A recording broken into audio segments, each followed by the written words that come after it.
In an industry that gave us Cyberpunk 2077, Mind's Eye, and Ride the Hell Retribution, and keeps giving us Skyrim because people like me just crave the whip, it takes a lot to stand out as a most broken game ever. Yet Big Rig's over-the-road racing still remains one of the most reliable and indefensible go-to examples of a full-release video game gone wrong. In this one specific way, it is indeed winner. And if you agreed with everything I just said, then I have some bad news for you. This video is about why Big Rigs is a good game, actually.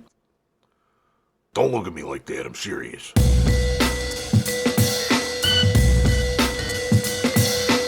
The French have a word for badly executed art, croûte, which literally means crushed. Funnily enough, it's also their slang word for a scab and, oh geez, this can't be right, a light snack? Yeesh, it's like the French have a thing about conflating gross stuff with food. Ooh, did I just escargot there?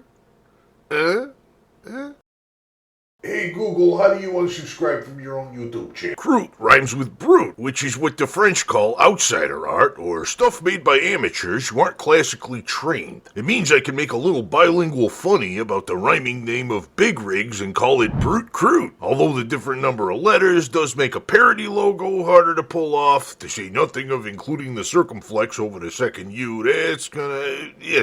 You know what? This already isn't the point. I came to praise Big Rigs, not to bury it. If you don't know what Big Rigs is, then after you get done liking and subscribing this video, thank you, block a few hours, punch those words into YouTube, and get ready for an all-star roasting. Big Rigs. It's a famously broken sorta game, which got a full release at a time when that meant something, because in ye olden days of 2003, you couldn't just squat in a corner of Steam for 5 years, waving the word early access around like a badly forged permission slip. No, you had to print discs, put them in boxes, get an ESRB rating, and occupy shelf space at a Walmart. Big Rigs managed to accomplish that much. I'll let the hours and hours of other media tell you all the kooky quirks that made Big Rigs such a gem of a turd. Although I do want to briefly highlight one undermentioned detail. This thing was a collaboration between Sergei Titov, the creator of The War Z, and Game Mill Publishing, creators of branded fartware. So, if you're doing video essays about the history of gaming's most notorious fly-by-night cash grabbers, Brute Croûte's over the French dressing is a solid choice to bring up while doing a variation of H-Bomber Guy's foreshadowing is a literary device gag. However, for the purposes of the point that I'm trying to make, I'm gonna skip over to my own personal experiences playing Big Rigs, which, by and large, have been good ones. It recently got a re-release on Steam, and because I'm a junk game junkie that was also a regular part of Big Rigs' farcical fandom back in the day, I bought it. The re-release added new features in a clunky duct tape fashion, bolting a Unity Wizard application to it that adds leaderboards, achievements, music, and the surprise feature of being able to edit the startup screen. I took advantage of this to add my Big Rigs headcanon to the game. Playing it with music is not terrible, but weird in some way. Like, part of what made my time with Big Rigs so special was the constant drone of the engine and no other sound. It had me thinking of why I enjoyed my time with Big Rigs in the first place. For a very long time, I struggled to put my finger on why. But then, something occurred to me while I was reviewing my older content. See, a while back I did a no-commentary long play of a game called Pools, which marketed itself as a horror game with no jump scares. This pitch caught my interest because I like the general concept of horror games, and I enjoy watching Let's Plays of other people playing them, but I am just too anxious to play them myself, let alone spend money on them, because jump scares just aren't my bag. It's not what I consider a fun way to avoid doing the dishes. Pools sold itself on a different kind of horror, the uneasy terror of being utterly alone in an unnatural space. Nothing jumps out at you because a jump scare would actually go against the mood the game's trying to steep you in, like it's a bunch of hot water and you're a teabag full of rose hips, citrus peels, and existential dread. Thing is, while I get that a lot of people find that sort of experience scary, it never scared me. Quite the opposite. I just enjoy existing in that kind of space. Reminds me of how my favorite thing to do in the Fallout games is just wander around the ruins with the radio off, basking in the lonely atmosphere. I have come to understand this thing I like is what all the cool kids are calling liminal spaces. Eerie locations that look like they were made by people, and should be full of people, but just aren't. Pools gives me the same delightful brain tickles I got in my Fallout 4 Wasteland wanderings, times, but without the inevitable interruptions of raider attacks or frustrating glitches. Glitches, by the way, can be their own kind of jump scare, which are even worse for ruining a liminal experience, or for me at least, any game at all. Back in the 90s, I tried my hand at making Doom wads, but the first time I compiled a map, I found that I'd accidentally forgot to texture some walls, and I got that weird, creepy, repeating texture glitch. It sent electric nightmares across my spine. The sensation of these sudden, jarring, cosmic horror glitches was later given the perfect name by Homestar Runner's Strong Bad,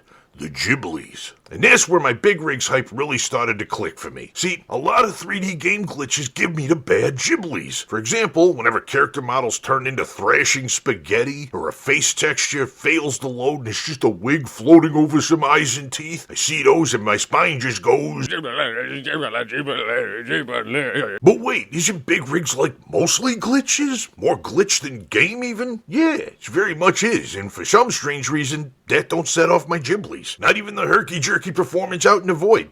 No idea why. Anyways, I think there's another factor at play here. See, before liminal spaces got a foothold in the zeitgeist, the 2010s introduced the gaming public to walking simulators. Interactive, solo-driven experiences where you sort of just wander around the place and get told a story. I remember playing Dear Esther for the first time and thinking, gosh, I'd really be enjoying this about 50 times more if I could sprint and this miserable old dingbat would stop talking. The mount is clearly the focal point of this landscape. My suspicions were reinforced when I played The Witness and thought, dang, this is really sweet. I wish it had just stopped making me play connect the dots puzzles, though. And that realization was the final piece of the puzzle for me. I now feel like I can coherently explain why booting up big rigs over the liminal spacing for the first time in 2007 brought me such unexpected joy. It managed, purely by accident I'm sure, to create a mildly creepy liminal space uninterrupted by mandatory gameplay or jump scare Ghiblies. I explore these sticky hills, janky roads, and intangible buildings with a sense of wonder,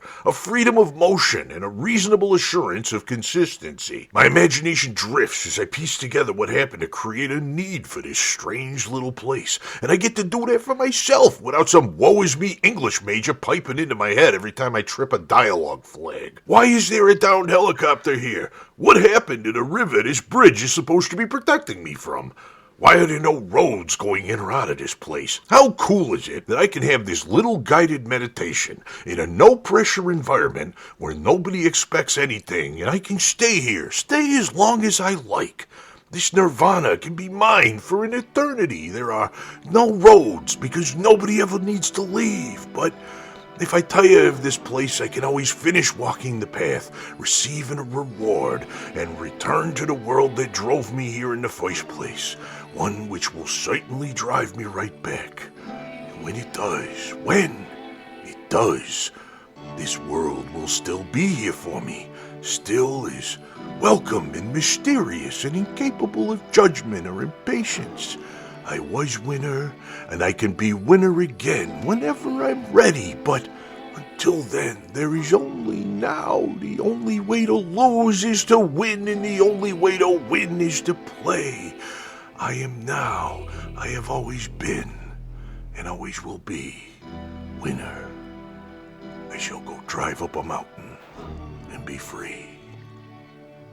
Why is Audacity recording? Big Rigs was indeed a failed product of a game, bad by any metric you care to apply to it. Yet, as a liminal walking sim type game, it was actually ahead of its time, and from that angle managed to do things right, if only in a narrow specific way that, let's face it, wasn't a path to cheap easy sales. And that's understandable if all you're trying to make is a minimum viable cash grab for an indifferent retailer. Now, I'm not recommending the game. Do not put in the papers that I'm recommending you go to Steam and spend 6 actual human dollars on this crusty scab of gaming history. All I'm saying is, I don't think Big Rigs is a total failure. I think of it more as a happy accident. At worst, a pile of poop with a wee bitty flower growing out of it. And after years of being the subject of low-effort YouTube punchdowns and irony-poisoned puff pieces, I want to stand up and say, you know what?